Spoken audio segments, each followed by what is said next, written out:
What's up, y'all? Welcome to the Dope Life Podcast, the dopest podcast ever. And I'm, of course, your host, Coach AJ, the dopest life coach ever. And if you haven't already, please go ahead and hit that subscribe button so you never miss another episode. Because, look, I'm a one-woman show when it comes towards this, and I'm trying to get this out as much people as I can. So if you could be oh so dope and leave a review and subscribe and like, that'd be greatly appreciated. So today's podcast, I'm super excited about today's podcast episode because I have I think a very low trip individual on here, so to speak. And we're talking about just living a low trip, kind of like soft and chill life. And I have Goose. Goose, how you doing? How you living? Welcome to the Dope Life Podcast. How are you? I'm doing lovely. I'm loving being here. I love what you do. Thank you. I love the energy that you bring to this space. It's very direct.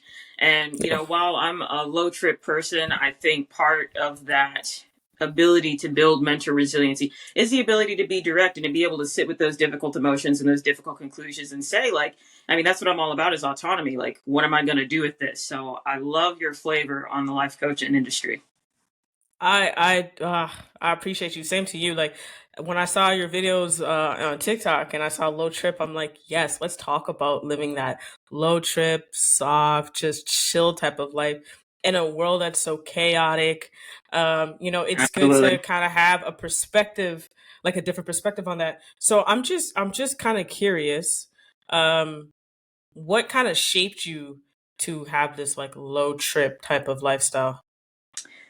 Probably the opposite of a low trip lifestyle, seeing the other side of that. So, without going too deep into it, just the way I grew up was very high trip, very chaotic, just very, my mom was super emotionally reactive to everything. And I bared a lot of the weight of that emotion. So as I was growing up and also, music lyrics have been incredibly formative for me. I'm working on a second master's, and I think there's nothing that I've learned more in books than I have that I didn't get out of music lyrics. Basically, like music has taught me how to live. So just listen, a lot of the music I was listening to as well, like a lot of 60s psychedelic stuff, a lot of 80s stuff, just taught me that there's, music. Like when you're living in an environment with your parents, like that's pretty much all you view as what's normal, what's going on. And with music, I was able with these lyrics, like there's another perspective, there's another way to view things. So I always felt like this is like, you're being kind of crazy about certain things, but I had no perspective for that. So as I was able to listen to music and just get into different artists, I saw another world. And then, as I gained my education with different things, I was able to kind of shape and sculpt all of that into like, okay, like what are the 4 necessary things that everybody needs to become an emotionally resilient person? Because that's really what it's about. We're so led by our emotions. It's like, because as I grew up and got out in the world, I realized it was myself as well. I had a lot of healing. I'm still healing. I don't think the healing journey ever ends. I don't talk about it. I'm not going to say, oh, I'm healed, and I developed this thing. It's nothing like that. But, I realized that, as I was just gaining more perspectives about myself and about life, that most people are controlled by things outside of their control. And it ends up being such a waste of our lives, really. It ends up being such a waste of consciousness, and we end up like almost kind of like chasing the carrot that we're never going to get, but then like, leaving the feed that is, I'm from the Midwest, so like all my analogies have to do with farms. So it's all good. It's all good.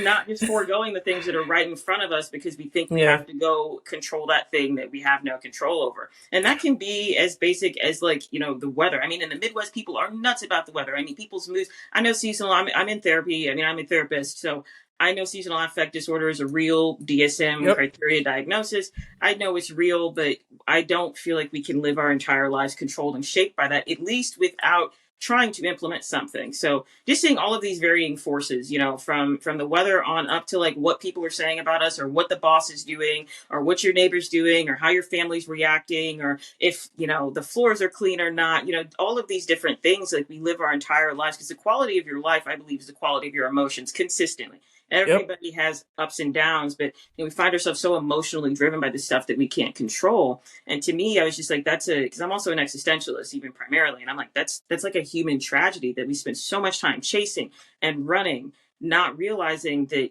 to shape our perspective around what we value, around what's a priority, around what's important, that's the work that I feel like we're called to do as humans, and not to Yeah. control our environments or try to control other people so we can feel that peace inside, because it never happens and we spend the rest of our lives pissed off. You hit the nail on so many. Like I think you hit a whole bunch of nails there. Like, Yeah.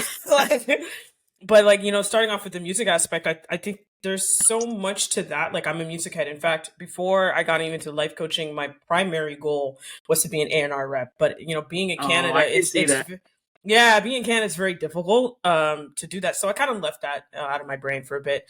But well, pretty much forever. I tried. That's how I see it. But what you said in terms of the music, I find myself going back to a lot of the stuff I grew up on. So like I'm a Jamaican descent, and a lot of the old lyrics at the time I was singing it. Did I understand what Bob Hmm. Marley was really saying? Did I understand what Peter Touch was really saying? Did I understand what the Deckers were really saying? No.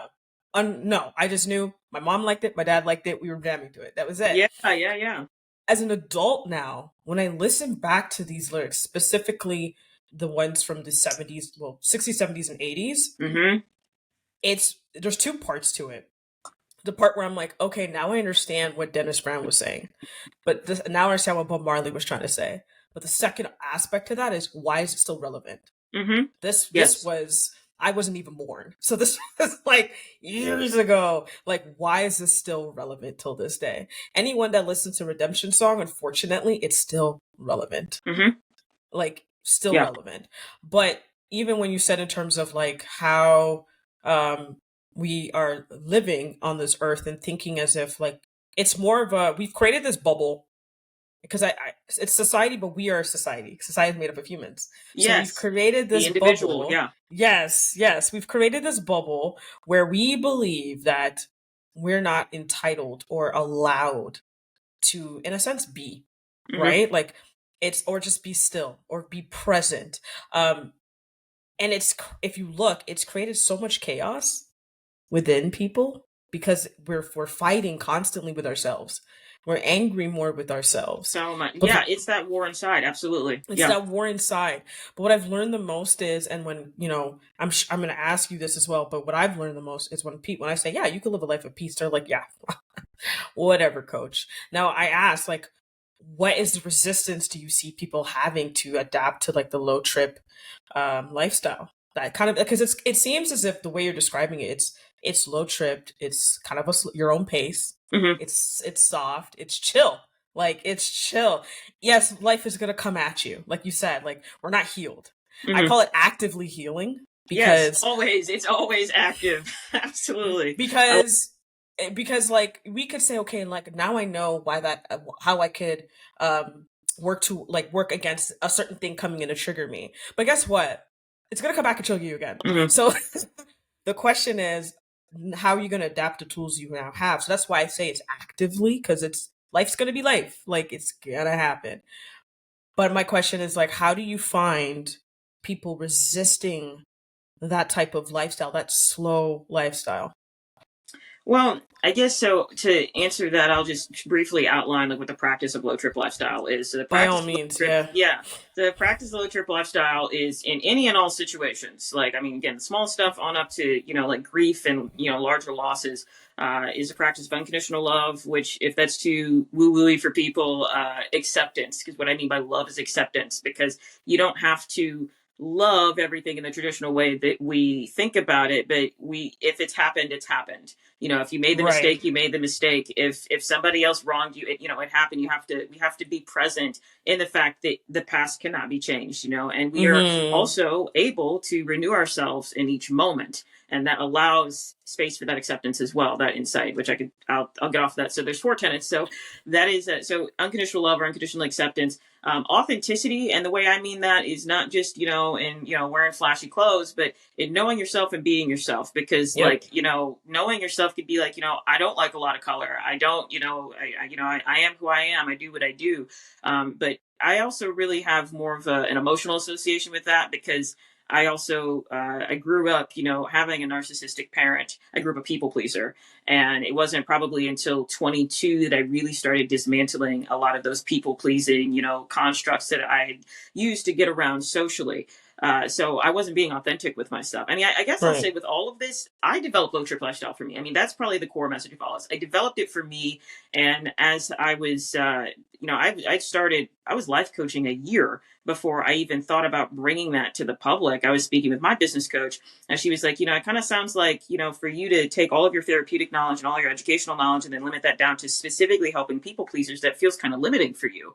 And I was like, it does feel limiting. Like, I definitely know. I mean, I do therapy with all types of mental health disorders and all types of substance use disorders. She's like, so why are you choosing people pleasing? I was like, because another coach I said, I was working with said, niche down. And she was like, well, I want you to, be able to be accessible to the people that you can help, which is more than just people pleasers. But that's where I started. So Low Trip Lifestyle is actually a relatively new launch within the last 6 months.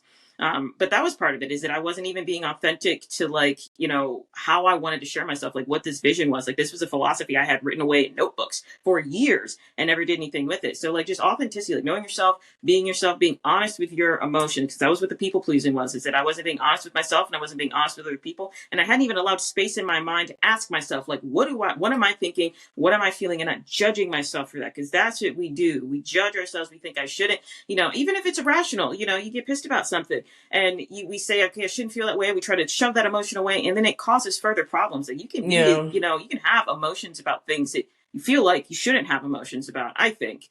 But it's Yeah. a matter of what you do with them and how you adapt to them, which then goes up to that acceptance. So you got unconditional acceptance, unconditional love, authenticity, detachment, which is just the ability, kind of with that mindfulness, to understand that, like, the world is going to happen the way it's going to happen, and I Yeah. cannot control and influence outcomes. Like, I have to be Yep. okay with what outcomes are. Now, I can control what I can control, and being able to differentiate that. So that's what the detachment is, and working with clients, like, okay, what can you control out of the situation? Again, these are just basic questions we don't ask ourselves.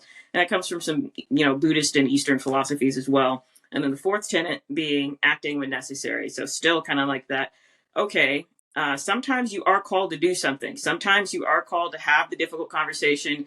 Sometimes you are called to, leave the relationship, to leave the friendship. Sometimes there's nothing else that can be done than the path of most resistance. And sometimes the path of most resistance is just back up to that acceptance. Like, I can't do anything with this, then just let it be. I have to let the situation exist, and being able to pick those two things apart. So applying all of that, kind of through a set of, like, I guess the core tenet of this is, like, shaping your perception, shaping your awareness, shaping the way that you respond to the world, and understanding that you are consciously, the main thing is that you're consciously creating. With every decision you make or every decision you don't make, you are contributing to the outcomes in your life, that you see the reality that you see in front of you. So combining all of those, and when you find yourself in a difficult situation, just running through, okay, because anytime anything's happening in my life that's kind of off kilter or has got my emotions, in a negative space, I'm probably not accepting it. I'm probably attached to the outcome. I probably want things to go my way. Have I been authentic with myself? Have I allowed myself to feel those feelings? Sometimes I'm shutting down. Sometimes I'm like, I don't have time for that. I got to keep moving on. Sometimes I'm not doing what I need to be doing to fix the situation, Yeah. or I'm trying to act and there's nothing I Mm-hmm. can do. I'm trying to, maneuver around the fact that nothing can be done about this. So I developed it for me, and now I brought it to the public to utilize all of those four tenets to live low trip, essentially. So thank you for breaking that down in the four. You thought you call coordinates. You call them Tenets, core tenets. Yep. tenets, core tenets. I think that's awesome because the way you broke it down, I'm pretty sure a lot of people think it the exact same way when it comes to where it's approaching something, anything. And for myself, it's first of all, anyone that is out there, don't be shocked if your therapist has a therapist and that your coach has a coach. Okay, Oh, yeah, for sure. They teach that in grad school. You need a that is therapist if you're a normal. therapist. Yes. And I remember I saw like this comment the other day where people were like, does that therapist have a therapist? Yeah. And you would want to work with someone that has a therapist because we're taking on whatever you're giving us, and Mm-hmm. then we have to disperse it elsewhere. We have to be healthy about our own mindset. Like, how are we going to coach you, or a therapist be a therapist towards you, and they're not practicing exactly the same core values that they're asking you to kind of practice. It doesn't make any sense. But kudos to you for working with a business coach. I work with one as well, and they told me the same thing, niche down. Mm-hmm. And that was a setup for failure. In many ways, it taught me a huge lesson. It's not a failure. It taught me a huge lesson. Always. Yep. Always. And for me, it was just more of like, okay, I can niche down to X, Y, and Z, but what is so important to me that I know I want to give to the people, because my mission is, I call it my legacy as well, is to help one person a day, and primarily is for clarity, growth, and confidence. Like those Oh, are the I love three. that. One person a day. Uh, That is so good. the reason why I broke it down that way is because if you could just help one person, it's a ripple effect, right? Like it's an automatic ripple effect. And I apply that especially when it came towards the monster of like social media, Mm-hmm. because that, you get these posts constantly coming up like, hey, this is what you need to go viral. And I'm like, but I don't really want to go viral. And then you get the pressures, and it's like, and then I have to always remind myself, but we're focusing on one person a day. So let's just stick with that, Yes. because that's important. And when it comes towards your own core values and what you believe in and how you want to put things out, once you kind of figure that out, when you start going through experiences and solution and situations, you're going to find like you actually have the steps to do it that work for you. Mm-hmm. And emphasis on works for you. Yes. For you, because I think people are like, okay, I'm going to try this one, but no. Especially with, I'm sure, with the content you put out and I put out, or how when you're in your sessions and I'm in your sessions. I mean, coaching is a bit different than therapy, which Mm-hmm. I'm guiding, being almost guided by the client, but more I'm there to be the thought provoking individual, right? And it sometimes I'm like, I'm your cheerleader, I'm your coach, but I'm also your pain in the ass, because I'm going to ask you some questions and you'll be like, damn, coach, like why? But Yeah. Yeah. but you need that, right? But I think the part of all of it is finding what works for you, because I could coach you right now and I could go coach another person, but I'm coaching completely different personalities, completely unique individuals. And that's the point of all of this. And I think it's the same through the little trip. Like you're taking what you can, kind of like take a penny, leave a penny. You're taking Yeah, what you can. because the way what Yeah. unconditional love looks like for one person is gonna look Is totally different. so Yeah, yeah, separate. What kindness and compassion looks like for me looks so different to you. What peace looks like for me looks so different to you. yes. And I think people need to just when they're looking at that and investing in themselves, take a step back and just figure out, what do I enjoy? What parts of my life do I do enjoy? That I think is missing so much in this world. I understand it's so chaotic, but I feel like that part is so much resisting. Like, what kind of like what significant obstacle have you faced and strategies that you employed to overcome those difficult moments? Because let's keep it a buck. Let's take a look at the world today. Yeah, yeah. So I guess so. Are you asking what have I done to kind of keep myself above water? Is that Yeah, basically. okay? I mean, sometimes I'm underneath. I mean, sometimes I feel like I'm drowning. I'll be trying Amen to to be the rock. that. Sometimes I mean, it's not. I'm not doing okay all the time. I mean, I mean, Yeah. really, I need low trip lifestyle. I mean, sometimes, Mm. just with, every day, I mean, just with working and managing a home, managing a relationship and, managing, myself. I have a lot of stuff, I'm in recovery from addiction, so, my life feels chaotic a lot of the time, but always looking at. So I feel like there are like, I guess, kind of five things that our lives are controlled by. I feel like it'd be like values, priorities, meanings, attachments, and our needs. Mm. And usually, like, I would say what I focus on most, I guess, if I were talking about like maintaining every day, is the meanings I'm applying to things. I think that's the number one thing for me. That's what because I have a philosophy degree and I'm probably more of a philosopher than anything. I really wanted to go into philosophy, but I wasn't really quite sure how to make it lucrative. So I got a psychology degree on top of that. And then I went to go get a grad degree in psychology, and now I'm in therapy. And I'm kind of trying to shift out of that, more so into coaching, because Yeah. coaching I feel like is more expansive. Therapy, I do a lot of coaching in my therapy, but coaching, the difference I feel like is like, okay, what are we doing? What are we implementing? How are Yeah. we like we don't have 10 years to figure this out. Like, let's arrive at what meanings, what belief systems you have. What are those, you're talking about Mm. resistances? What are those resistances, and work it out.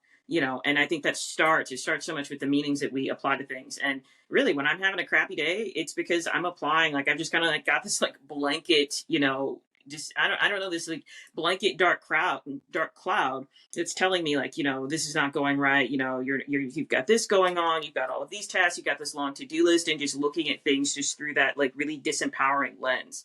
So Yeah. I'm always self-assessing, I'm always self-analyzing. That's what I teach my clients to do, to always be in touch with yourself, to Yep. always be self-monitoring. Self-reflection is such a under rated tool. Hmm. And I kid you not, once I started tapping in that self-reflection, and it taps you more into accountability and holding yourself All of it. accountable. Yes. And I Yes. know that seems scary to a lot of people. Like, crap, I gotta point the finger at yourself, because sometimes you are the villain in your own story. There's a huge part of it that you have, especially it's our life, right? You have to be your biggest player. Like I always say, like the ball's in your court. Like I used to Hmm. play ball in high school and elementary school. I was a point guard. And a lot of times as a point guard, you gotta delegate, pass the ball to who you feel is next, kind of like a quarterback. Uh-huh. And or like, the captain of a hockey team, whatever the case. But like when you're passing that ball, think the ball is your life. What what direction do you want to pass it to? But also be willing to pivot and Have to. change, Yeah. because things will happen and you're gonna have to pivot and change throughout your life. I'm so sorry, like there's nothing Yeah. that could prepare, like there's nothing that I could say no, you're never gonna have to make changes, you're always gonna have to be open. And I feel like in terms of this world that we live in, there's so much resistance to change, and so Oh, resistance to being absolutely. Like open to most of us, I feel like change. are living with the same life strategies, and I say this with no sense of superiority. I mean, I can only speak on all of this because I've been through it or am going through it. So nothing I say is, I mean, it's all experience based. Except for Likewise. those people over there. No, no, no, no, no. But we, a lot of us, I feel like, are living with the same life strategies that we acquired from childhood. I mean, we're Yep. walking around as adults, and whether you had a traumatic childhood or not, I mean, I even say that you could have had the best childhood in the world, everything could have been groovy and gravy and just perfect, but like that, though, even the skills that your parents gave you are not going to be enough to learn how to pivot.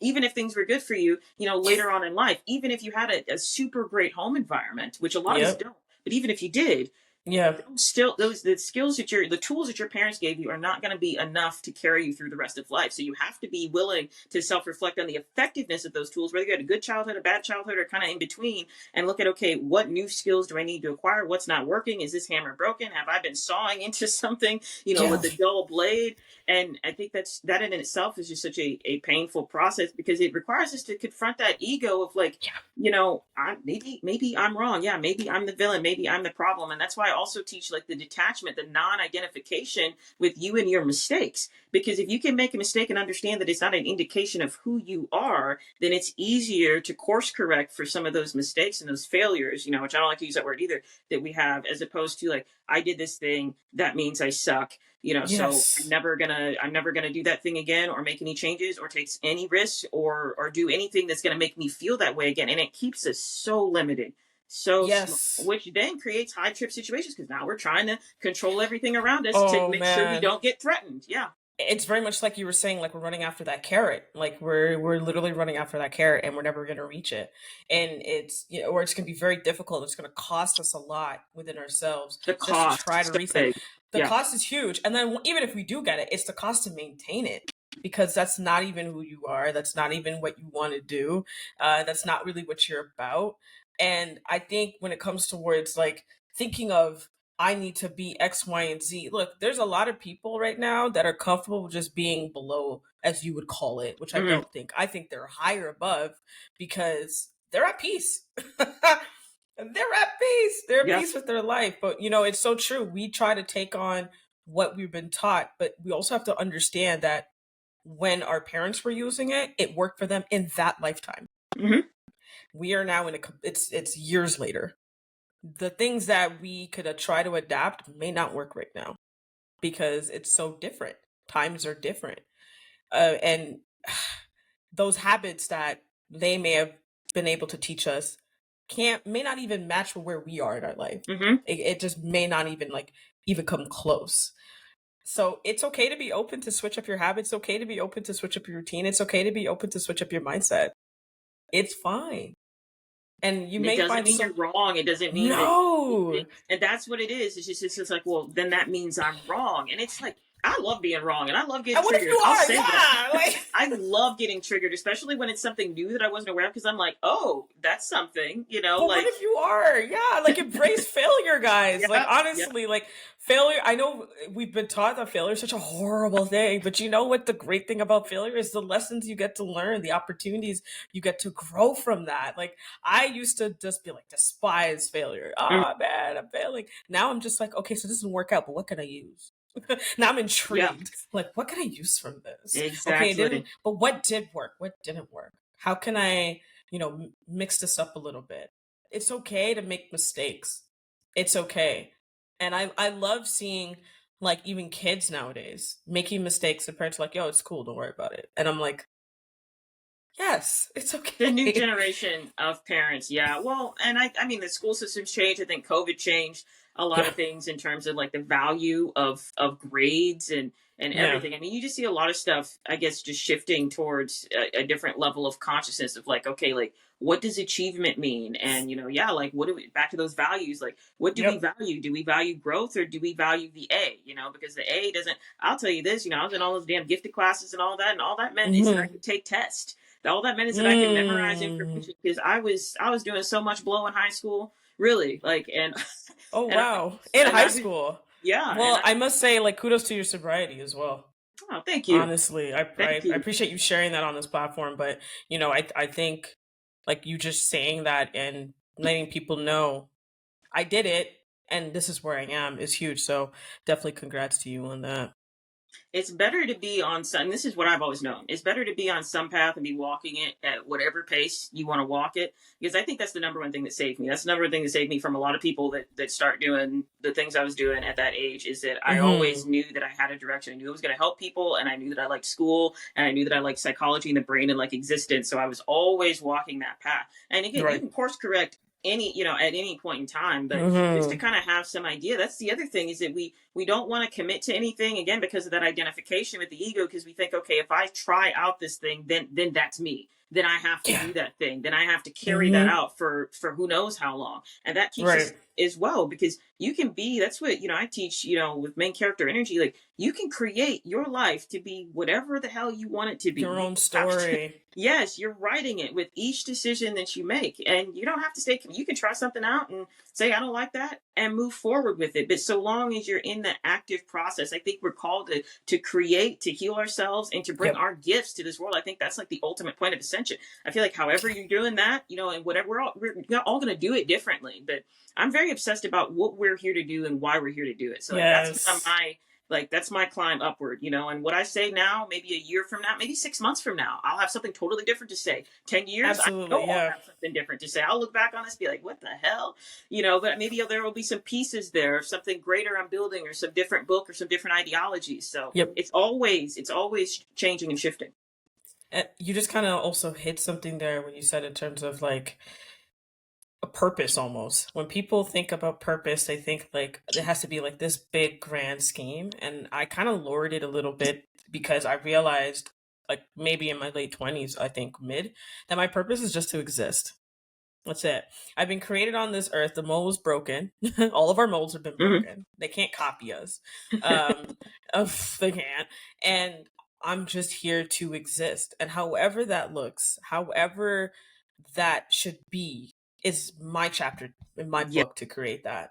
And I know people like there's just saying like, here's how you can find your purpose. There's just your purpose is just to be yourself Mm-hmm. and your authentic self, intentionally authentically you.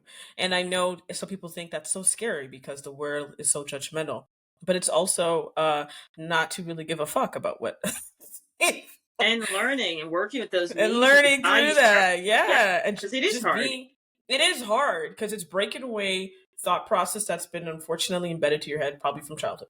And it's breaking away that you don't have to fit in someone's box or fit in society's box. It's for you to just be yourself. Mm-hmm. And, but the cool part about it, when people think about peace or low trip, I don't think they really understand that being yourself is what gets you there. Mm-hmm. Be your Because you're authentic self. not constantly trying to scan, which I've been there, scanning the environment. Like, what do those Oh, people want me to be? look. What do they need? Can you Yeah, I've stop been here? there I need as to find out well. there. Yeah.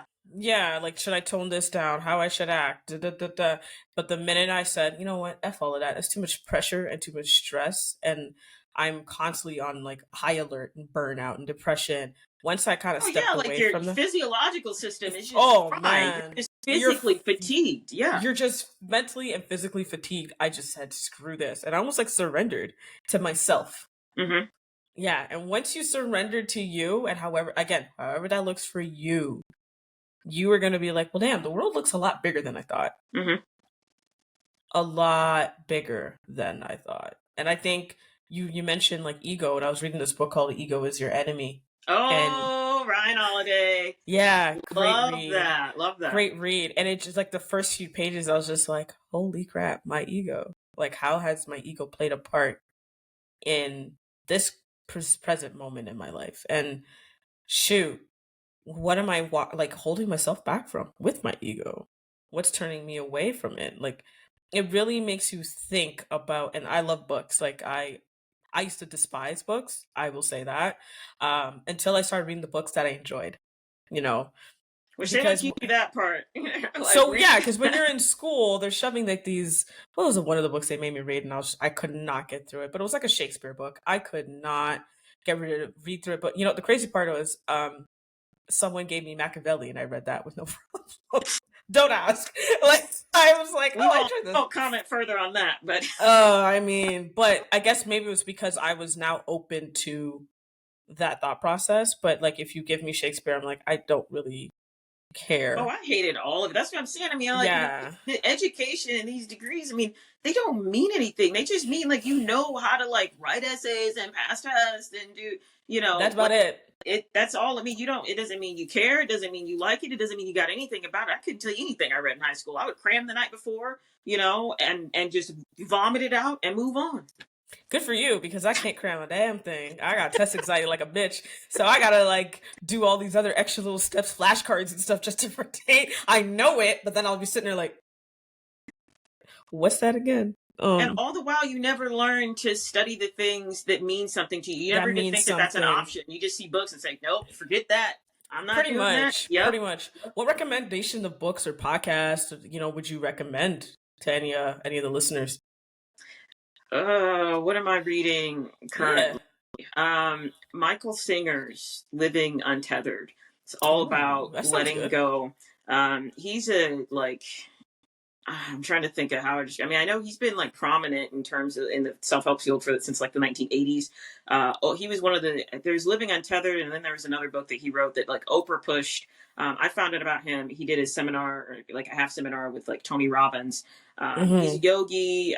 Brings a lot of, I guess, secular Eastern practices to like a really digestible format on Right. basically a lot of what we're talking about. Just the fact that like we bother ourselves with things that we get attached to. Like we have to have things a certain way. We like things to fit into our box so that we can feel emotionally in control. And that's And like trying, comfortable. yeah, and that's like trying to look in the mirror and change the mirror, like rearrange the features on the mirror, not realizing that I have to Mm-hmm. change myself in order to change what I see in the mirror. So like that's the whole premise of the book.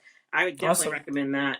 Um, I mean, anything Ryan Holiday. I mean, he's pretty much like the Yeah, he's master pretty good. genius stoic of this generation. A quote that's really, really important to me is Epictetus, on like kind of talking about the Stoics, is like, um, he who angers you masters you. And Ooh. that just, I mean, that's also another motivation for me every single day. You're like, what do you do, when you start feeling down? And, I'm like, Yeah. do I want this? Like, I'll ask myself this situation, whatever it might be, traffic, normal Mm-hmm. stuff. I'm like, do I want this to master over me right now? Like, I am giving my emotional power and my space away to whatever it might be. To the fact that I don't know, my fast food is like trying to eat fast food, but whatever, like, I had to I know wait what you 10 mean. minutes. I had to wait 10 minutes extra. Do I want that to master over me, to lord over me right now and control my experience? And if the answer is no, I'm like, okay, then I need to release. I need to come back to center. You said something there like my grandfather told my dad, and my dad told me this. He's like, if you're in an argument with somebody, don't be the fool. Let there just be one fool, and the fool better not be you. And I was just like, oh, like, like, don't you don't have to stand there or sit there and argue with them. And every time, like, I come from a background also of customer service. So anytime somebody will be yelling at me, I'll just like, have a blessed day. Like, like, I'm not even going to allow it to like get fester in me. And like, legit, like, they'll be like, well, F you, blah, blah. Like, you have a blessed day. Like, you have a really good day. Just because I'm not going to sink my levels down to you because you're angry about a situation. Because sometimes they're not even angry. What you're angry at is not the person or the situation. There's something else that is upsetting you, right? Like, even down to, like, you mentioned driving. I don't really cuss off that many drivers anymore. I'm going to explain to you why. It depends. Like, now I'm going to be honest. It depends if, like, because there's been times, I don't know, but driving in my city's gotten really bad where people have almost hit my car. And I've been hit, unfortunately, 4 times. I'm tired of it. Not all of them, not at fault, unfortunately, like, very fortunate of that, but like, it's a process. I'm just like, I don't want to go through this anymore. Mm-hmm. But if someone cuts me off, I always think maybe they're in a rush. Maybe they got kids to pick up. Maybe they're on their way to the hospital. Maybe they have an emergency. Different meanings. Yeah. I'm not even gonna, I'm like, okay, well, go ahead. Sometimes I even slow down. I know, I anticipate it. You're gonna just go. Mm-hmm. And people are like, how did you know they're gonna do it? I just have an idea, and I could tell from the way they're driving, and I'm just not going to allow myself to get angry over it. Yeah, because and get caught up in that. Because you take that home. You take that to where you're going, and then you keep thinking, well, yeah, this person, and it continues and it festers. Leave it where it's at. Don't, like, leave it where it's at. It's not worth, there's 24 hours in a day. If you're really going to sit there and be angry over something for like 15, 20 minutes, what's the point? And let that extend out into like a whole Sometimes experience. It's more. Yeah. I'm giving a small window. Some people will be cussing when they get home. Like, why are you allowing that to still fester in you? For what? That person's long gone. That situation is done. Why is it still? Why? And it's usually because of the meanings we attach. I mean, I like to go deep because I feel like stuff like that. There's something always else. Yeah. I mean, the 2 greatest fears we have is that I'm not enough and I won't be loved. And that just permeates out. So, I mean, if you have that internal, which we all have insecurities, but I mean, like, to a great deal where it's been unrecognized and undealt with, like, you just have this sense of like, I'm not important. That traffic shit, I mean, it's essentially somebody saying you're not important, get out of the way. Get out of the way. Have that sitting there, like I've worked with clients of this, that it just, I mean, it ruins your entire day because it's not about the traffic. It's that reminder, that like, I have something inside. And then you are lashing out at your dogs, your cats, and the people around you. And it had nothing to do with any of that. Nothing to do with that. I like to get to the core. I like to, and I don't know. I'm a why. I'm a question master, and that's not appropriate for all people. Some people you're why, and I'm a what and a how. yeah. Get to the bottom of it and look at the root of the tree and excavate the tree. And some people, they don't need that. They just need to cut the branches. So that's what you were talking about earlier. Is like you have to find a coach and a methodology or a way of life or strategies that make sense to you. Because the way I do things does not make sense to everybody. It makes sense to me, and it makes sense to the people that are on my same vibrational frequency and people that are on a different vibrational frequency. It's just different. It's not better or worse. It's just different. It's however it works for you. And I think that's the cool part about like even just life coaching as well. What I've learned, I've connected with so many other coaches, is like everyone has their own thing that they're really, really good at. And I'm like, awesome. Because if I have a client and I'm like, this is not my thing, but I know so-and-so is really good at it. And at the end of the day, for me, it's all about the client. As I said, I'm looking at one person a day. So if I can somehow switch you, hey, I have this person, can you help them out? Yeah. Boom. Go ahead. Yeah, like that's important. That's very important to me. I want to ask you, you mentioned before, like it's been an ongoing, steady type of way of you getting into this low trip life, and it's something you've written in a book. If you could go back now and tell the young goose, like, hey, you're about to embrace this low trip life. Yeah. What would you say?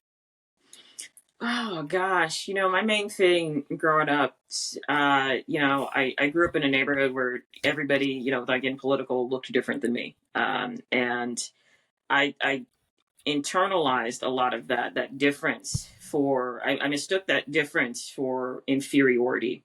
And financial inferiority, otherwise inferiority, even though, I was in the gifted classes and all that stuff. Even that made it worse because then I was really among those types of individuals who thought that they were better in everything. So if I could go back, and it's the same advice that I have today, is just to focus yourself inward and understand that your difference is your strength, that your difference is your power, that your difference and your uniqueness is the light of the world, that we're not all Yeah. called to be the same, that we're not supposed to be the same. And that, this, especially, I guess it is probably more present maybe in adolescence, but, I think it is very much in adulthood as well, that this idea that I have to fit into anything, that anybody has to fit into anything in order to be socially valued, that it is one of the most destructive ways to live life, because you never find out who you are. You're always shifting Right. to whatever the group consciousness and the group collective is. And it can be incredibly dangerous, no matter what demographic you fit into, trying to be that one thing.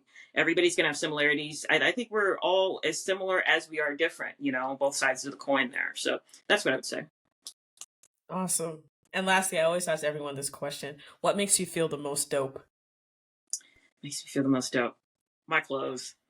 Love it. Absolutely. You got some really sick jerseys. I ain't gonna lie. Like, I live in Canada. I'm like, I don't have a hockey jersey, and I really honestly should. You gotta get one. You gotta get one. First of all, them things are like $200.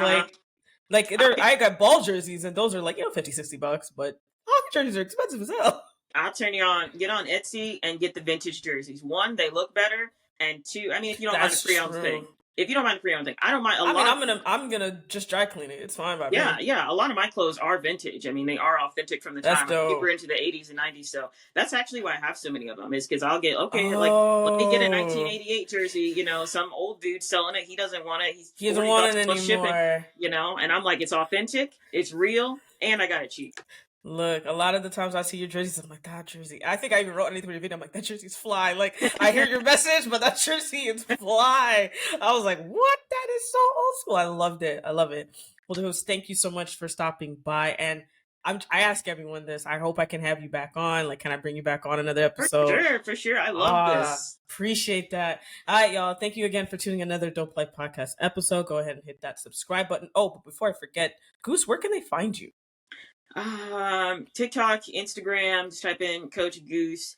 I am on Substack as well. That's where my blog is. You can type in, I think it's like coachgoose.substack.com. I'll send it to you so it can be in your... Yeah, I'll put it in the description, y'all. Yep. And yeah, we'll put all that stuff in the description. Go ahead, please follow Goose. Again, I am Coach AJ. Stay dope and walk with peace and love.